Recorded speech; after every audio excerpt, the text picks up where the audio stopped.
Alors que les combats dans leur pays font rage, des milliers d'Ukrainiens affluent vers les territoires voisins.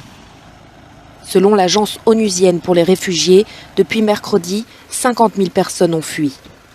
Ici, ils patientent jour et nuit dans une file d'attente d'au moins 20 km qui relie le district de Mościska à l'ouest du pays à la Pologne. Nous sommes ici depuis un long moment, peut-être 6 ou 7 heures déjà. C'est fou. C'est un embouteillage fou. Je ne sais pas comment quitter mon pays natal. En fait, je ne veux pas quitter mon pays, mais à cause des envahisseurs, je dois le quitter le plus vite possible.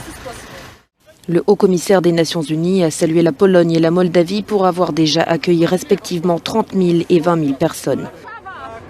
Parmi ceux qui parviennent à atteindre ces pays, beaucoup n'ont pas de lieu de chute ni même de véhicules.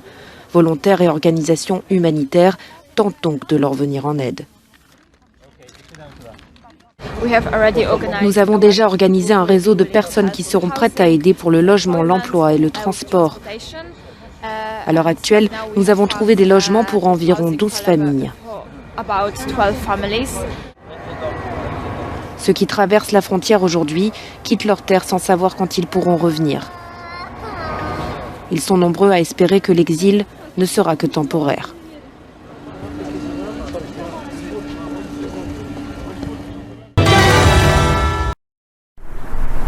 À la tombée de la nuit, le calme semblait occuper les rues désertes de la capitale ukrainienne.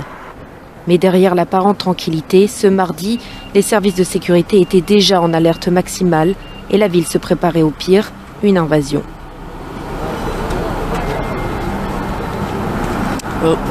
À Kiev, tous les policiers sont en mode combat, explique notre journaliste sur place. Elle se trouve avec des policiers qui contrôlent les véhicules et leur demandent ce qu'ils cherchent. Hors caméra, les agents lui disent qu'ils ont découvert plusieurs armes automatiques dans le véhicule de cet homme. Les numéros de série de ces fusils automatiques ont été effacés et ils ne sont pas enregistrés.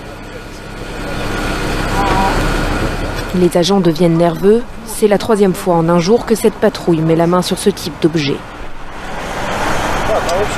Selon eux, des combats de rue pourraient avoir lieu à Kiev si la Russie envahit la capitale.